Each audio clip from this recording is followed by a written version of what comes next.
खुद पर ध्यान दो, लोगों पर नहीं। एक बार की बात है, एक लड़का था।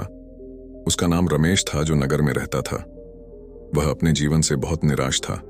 उनकी निराशा का कारण यह था कि वह अब तक अपने जीवन में कुछ नहीं कर रहा था। उसके माता पिता उसे ताने मारते थे कि आपके सभी मित्र कुछ न कुछ कर रहे हैं, लेकिन आप अभी भी घर बैठे हैं। दोस्तों के बीच भी अक्सर उनका मजाक उड़ाया जाता था। वह कहीं जाता तो लोग उससे पूछते कि आप क्या कर रहे हैं। उसे यह बताने में भी शर्म आ रही थी। वह कुछ नहीं कर रहा था। धीरे धीरे उसने रिश्तेदारों से मिलना जुलना कम कर दिया और लोगों से मिलना भी बंद कर दिया। वह ज्यादातर समय घर पर ही रहता है। वह अकेला रोता है और भगवान को कोसता है और अपनी किस्मत को दोष देता है। अब उसे अपना जीवन बोझ लगने लगा था। कभी कभी वह सोचता कि कब वह कुछ करने के योग्य बनेगा, और फिर वह सोचता कि जिंदा रहने से अच्छा मर जाना है। एक दिन वह अपने नगर की एक गली से गुजर रहा था। तभी उसने देखा कि एक उपदेशक दुख और परेशानियों पर उपदेश दे रहा है। वह भी उसी भीड़ में सबसे पीछे बैठ गया और गुरु के प्रवचन सुनने लगा। उपदेशक कह रहा था, दुख एक गुरु तरह है जो हमें जीवन की सच्चाई दिखाता है और हमें जीने का सही तरीका सिखाता है। आप चाहें तो जिंदगी जीना भी सीख सकते हैं। गुरुजी उपदेश दे रहे थे कि तुम चाहो तो कुछ भी हासिल कर सकते हो, और अगर चाहो तो एक कोने में बैठकर रो सकते हो। इन सभी बातों को रमेश ध्यान से सुन रहा था, लेकिन गुरु की यह बातें पसंद नहीं आई। उसने खड़े होकर कहा कि कुछ भी सिखाने से दुख दूर नहीं होता। इसमें केवल दर्द होता है। दुख की पीड़ा अनंत है। ऐसा लगता है कि इसके बाद कुछ होने वाला नहीं है। इससे कुछ भी फर्क नहीं पड़ता है। इसके सामने तो मौत भी छोटी लगती है। उपदेशक ने कहा, फिर तुम्हारा दुख क्या है? रमेश ने उसके सामने अपनी सारी व्यथा सुनाई और पूछा, मेरे दुख का कोई उपाय है तुम्हारे पास? यह सुनकर गुरुजी मुस्कुराए और बोले, तुम उस दिन मेरे पास आओ जब आपके जीवन में वास्तविक दर्द हो। मैं आपकी समस्या का समाधान अवश्य करूंगा। यह कहकर गुरु वहां से चला गया। रमेश ने सोचा, कहीं मेरा दुख तो नहीं है? क्या मैं जिस दर्द से रह रहा हूं वह दुख है? मेरा दुहक कोई समझ नहीं सकता। जब माँ बाप नहीं तो गुरु क्या समझेगा? उनके दुखों से व्यथित होकर रमेश ने एक निर्णय लिया कि अब वह कुछ करना चाहता है। रमेश ने एक छोटा व्यवसाय शुरू किया, पर उसे सफलता नहीं मिल रही थी, बल्कि उसके घर वाले मार्केट हैं कि वह क्या करने की कोशिश कर रही है। वह अपने व्यवसाय में लगी रही और धीरे धीरे उन्हें सफलता मिलती रही। फिर गति पकड़ी और केवल 3 वर्षों के भीतर ही वह एक व्यवसाय बिगमैन बन गई। अब रमेश के आसपास ऐसे कई लोग थे जो उसकी देखभाल करते थे, जो उसे करते थे, प्यार करता था। अब उनके परिवार के सदस्य भी उनके अनमोल काम नहीं कर पाए। दिन दिन उनके दोस्तों की संख्या कम हो रही थी। अब वह अपनी जिंदगी से बहुत खुश थे। उनके कुछ दोस्तों ने उन्हें सलाह दी कि जब आपका एक बड़ा बिजनेसमैन बहुत खुश हो तो सोचिए आपको कितनी खुशी होगी अगर आप इस शहर और इस राज्य के सबसे बड़े बिजनेसमैन बन जाएं। लोग आपसे कैसे जुड़ें, आपका कितना बड़ा नाम होगा, और स्वयं राजा भी आपसे दोस्ती करेंगे, और प्रवेश पर ही आपसे पैसा उधार लेना। दोस्तों, ये बात रमेश के मन में घर कर गई। अब वह और पैसे की कोशिश करने लगा, लेकिन उसे यह सब बहुत जल्दी करना चाहिए था। वह समय बर्बाद नहीं करना चाहता था। उनका ज्यादातर समय इन सामग्रियों को प्राप्त करने में लग गया। इसलिए उसने ऐसे काम करने लगा जो सही नहीं था। उसने बड़ा उधार लेना शुरू कर दिया। उसके दोस्तों से पैसे की मात्रा और अधिक अवेलेंज के लाल में उसने अपने माल में उत्पाद करने लगा। उसने अन्य योजनाओं के खिलाफ भी साजिश रची और उन्हें डराया धमाका, जैसा कि उसके दोस्त कहते थे कि वह आदर्श ही करता था। वह इन्वेस्टमेंट से बहुत पैसा कमा रहा था। अब उसके जीवन में पहले चैन न थी। उनके मन की शांति गायब हो गई थी और उन्हें रात को सो नहीं पता था। उनके अधिकारियों में रहता था। उन्हें सब कुछ भी मिला, राजनीतिक किसी चीज में सुख नहीं मिल रहा था। एक दिन रमेश अपनी गाड़ी में दिखा, कहीं जा रहा था। तभी रास्ते में उन्हें उपदेशक का आश्रमई उसने रोका और गुरु के पास बुलाया। संत, तुमने मुझे आपके पास आने के लिए कहा था जब मेरे जीवन में सच्चा दुख होता है। अब मुझे बहुत दुख हो रहा है कि मेरी नींद हराम हो गई है। मुझे कहीं भी शांति नहीं मिल रही है। इस प्रकार रमेश ने अपनी सारी बातें गुरु को बताईं। रमेश ने कहा कि सिर्फ सलाहकार और चिंता करने से कुछ नहीं होता। आपकी दृष्टि को सच करने के लिए यह कार्रवाई होती है। और सिर्फ काम करने से कुछ नहीं होता, परिणाम भी मिलना चाहिए। जब भी आपको लगता है कि आपका लक्ष्य हासिल नहीं हो पा रहा है, तब राह में मुश्किल आ रही है, मन भी निराश क्यों नहीं हो। कितना भी लगता है कि अब कुछ नहीं हो रहा है, उस पर विश्वास करें। मैं जो भी कर रहा हूं इसमें सफल हो शामिल है। खुद पर ध्यान दो, लोगों पर नहीं। लोग केवल सफल लोगों का सम्मान करते हैं। कोई कितना भी अच्छा क्यों ना हो, वह हमेशा लोगों की नजरों में लोड बने रहते हैं। यह सबने सुना उपदेशक खावत और बोला, जब आपके पास है तो यह वास्तविक दुख नहीं है। तुम्हारे जीवन में असली दुख आया तब मेरे पास आओ, मैं उसे ठीक करूं। रमेश ने जाते समय साधु को सोने के चुंबन से भरा घड़ा दिखाया। गुरु ने कहा कि यह मेरा कोई काम नहीं है, उस पेड़ के नीचे गड्ढे खोद कर दो। सबल ने घड़े को पेड़ के नीचे दबा दिया, जैसा कि गुरु ने बताया था, और वहां से कुछ दिनों तक व्यापार ठीक चल रहा था।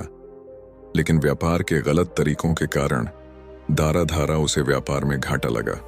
उसकी सारी किताबें धीरे धीरे खत्म हो गईं, और एक दिन ऐसा भी आया जब उसके पास कुछ भी नहीं बचा था और कर्ज का बोझ उठा लिया गया था। लेकिन वह निश्चिंत था, क्योंकि उसने अपना सारा कर्ज अपने दोस्तों से ले लिया था। उसने सोचा था कि उसके दोस्त साथ रहेंगे, लेकिन ऐसा कुछ नहीं हुआ। जैसे ही बुरा समय आया, दोस्त पहले सारा कर्ज लेना चाहता था। अगर उसने कर्ज नहीं लौटाया तो उसने जान से मारने की धमकी दी, और उसके सभी शुभचिंतक और प्रियजन उससे दूर हो गए। उसके दोस्त जो उसके साथ मौज मस्ती करते थे, अब वह दूर भाग रहे थे। उनकी सारी प्रॉपर्टी नीलाम कर दी गई और उनके पास कुछ भी ना बचा। जब उसने अपने पिता से मदद के लिए कहा तो पिता ने कहा कि मेरे पास थोड़ी सी संपत्ति है, मैं मां को क्या दिखाऊं अगर मैं कागज दे दूं। यह संपत्ति हमारा अंतिम उपाय है। रमेश के मन में गहरा दुख छा गया। उसके आसपास कोई नहीं था जो उनके दुख को समझ सके, जिसने उन्हें सहारा दिया। जनता के इस विश्वास के कारण वह अंदर से टूट गई थी। उसने कहा कि अब जीने का मतलब क्या है, अब मरना ही मेरा सहारा है। वह आत्महत्या करने के लिए पहाड़ी पर जा रही थी। तब उसे याद आया कि उस गुरु ने उससे कहा था, मेरे पास आओ जब जीवन में असली दुख हो। रमेश गुरु के पास गए और अपनी सारी व्यथा बताई। उन्होंने कहा, हे गुरुजी, मेरे जीवन में दुख का दर्द है। गुरु ने कहा, है, जब जीवन में असली दुख होता है तब मेरे पास आ जाना, मैं इसे जरूर ठीक कर दूंगा। रमेश ने कहा कि ये क्या हो रहा है, मेरी जिंदगी में अभी दुख नहीं है। तो आखिर असली दुख क्या है? गुरुजी ने सबसे पहले कहा था कि सबसे पहले तुमने मुझे बताया था कि तुमने अपने दुखों से क्या सीख ली है। साथ नहीं रहेंगे, अच्छे समय में ही हमारा पैसा उठाएंगे और बाकी समय में हमें छोड़ देंगे, उन लोगों पर ही भरोसा है। लेकिन जो लोग हमारे साथ रहते हैं वे हमारे साथ बहुत कम रहते हैं। लेकिन ऐसे लोग बहुत कम होते हैं जहां उनके पास उनकी नियुक्ति होनी चाहिए। उनका अपमान नहीं किया जाना चाहिए। मुझे कभी भी किसी के खिलाफ साजिश नहीं रखनी चाहिए। अपना काम ईमानदारी और धैर्य से करना चाहिए और कभी लालची मत बनो। अपने सारे दुख दर्द और अनुभव बयां करने के बाद रमेश गुरुजी के दर्शन के बाद आंखों में धूल झोंकने के लिए बैठ गए। कुछ देर बाद साधु के दर्शन और पेड़ के नीचे एक गड्ढा खोदा और घड़ा निकाला गया जो सोने से भरा हुआ था। उसने रमेश को कहा कि मेरे पास आओ जब भी जीवन में वास्तविक दुख हो। रमेश ने अपने गुरुजी को धन्यवाद दिया और उनसे प्रार्थना करके चला गया। उस पैसे से उन्होंने एक छोटा सा व्यवसाय शुरू किया। अब वह छोटे व्यवसाय में भी खुश हैं। उस पूरे लगन और विश्वसनीयता से व्यवसाय जल्द ही वह अपने शहर का हो गया, एक बड़ा व्यापारी बन गया। उनका जीवन सुख सुविधाओं से भरा हुआ था। लेकिन कोई भी अच्छा क्यों ना हो, जीवन में दुख आता है। तो रमेश के जीवन में भी दुख आता है। अपने माता पिता की मृत्यु के रूप में वे दोनों एक ही दिन मर गए। रमेश अपने माता पिता से बहुत प्यार करते थे, इसलिए उनके निधन से उन्हें गहरा सदमा लगा। उनकी अस्थियां लेकर दोनों श्मशान घाट ले गए, जहां अंतिम संस्कार कर दिया गया। वहां उन्होंने अपने माता पिता का शव जलता हुआ देखा तो उनका मन उठ गया और उनके मन में कई सवाल उठे। वह घर वापस आ गए, इसलिए उसने अपने माता पिता के घर और संपत्ति को देखने के लिए अपने पिता के साथ हमेशा के लिए झगड़ा किया जो छूटा हुआ है। उसकी देखभाल की मांग की। इसके लिए वह इस दुनिया से चला गया। उनके पिता ने जो कुछ कमाया वह सब देखते रह गए। एक दिन पहले तक उसके पिता ने अपनी संपत्ति के लिए किसी के साथ कुछ नहीं किया था। ऐसा महसूस हो रहा था। उसे लगा कि कुछ भी समझ में नहीं आ रहा है, इसलिए वह गुरु के पास गया। उसे देखकर गुरुजी ने कहा कि जीवन में कोई दुख नहीं है।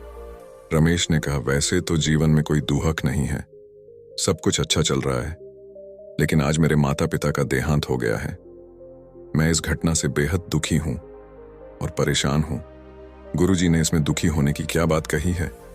एक दिन अकेले भगवान को मरना है, कोई न कभी रहा है और न कभी रहेगा।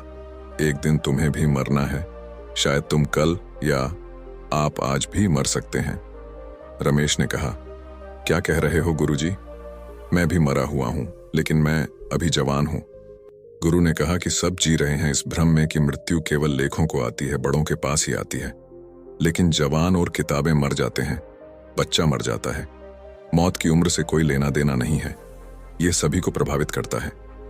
गुरुजी की ये बातें रमेश के मन में घर कर गई। दुनिया में क्यों आया, जीवन का लक्ष्य सिर्फ खाना और मरना है, ऐसे कई सवाल उसके दिमाग में लगातार उठ रहे थे, लेकिन उन्हें किसी भी सवाल का जवाब नहीं मिल रहा था और उनका दुख दिन ब दिन बढ़ता ही जा रहा था। इसलिए कुछ दिन बाद वह फिर से गुरुजी के पास पहुंचा और बोला, हे स्वामी, मैं बहुत दुखी हूं क्योंकि मुझे यह नहीं पता चल रहा है कि मैं कौन हूं और मैं इस दुनिया में क्यों आया हूं। यह सुनकर गुरुजी मुस्कुराए और बोले, आज आपके जीवन में पहली बार सच्चा दुख उत्पन्न हुआ है। यह असल में दुख कहलवाने के लिए है। हम नहीं जानते कि हम कौन हैं, हम क्यों आए हैं, क्या करें, कैसे करना है। रमेश ने अपने गुरु से कहा कि तुम्हारी अशुभता दूर करो। गुरु ने कहा कि हम सब इंसान हैं, जीवन भर संग्रह रहता है।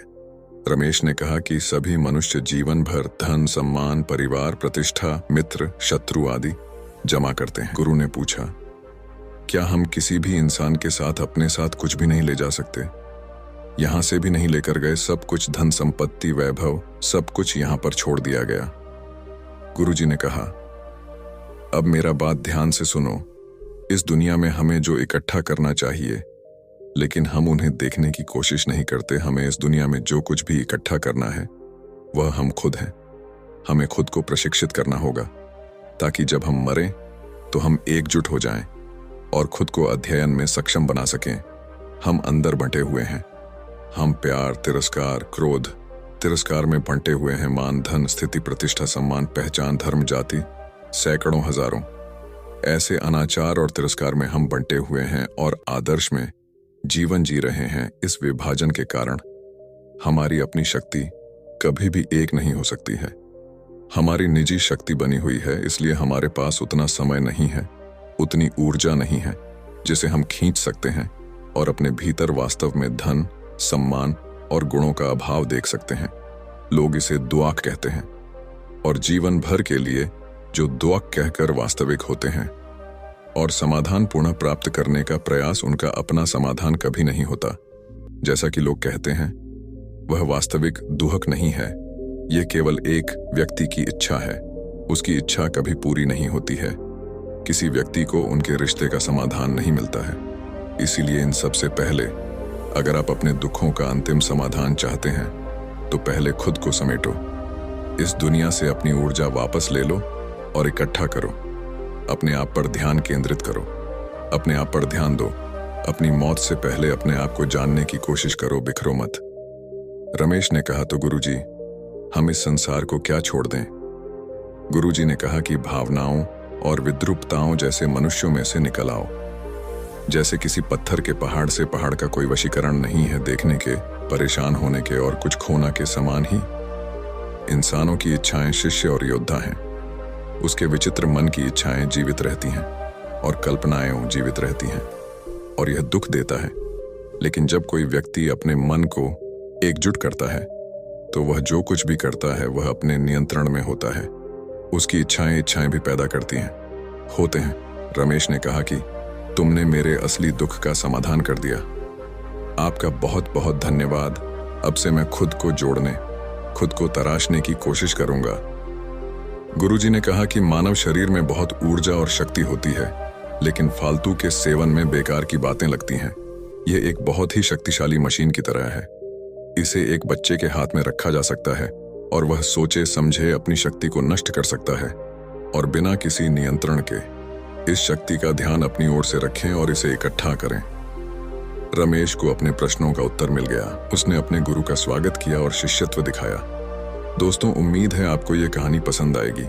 अगर आपको ये कहानी पसंद आई हो तो अपने दोस्तों और परिवार के साथ जरूर शेयर करें। अगर आपने अभी तक गोल्ड लाइफ इंस्पायर्ड चैनल को सब्सक्राइब नहीं किया है तो सब्सक्राइब कर लें। मिलते हैं एक और नए वीडियो के साथ।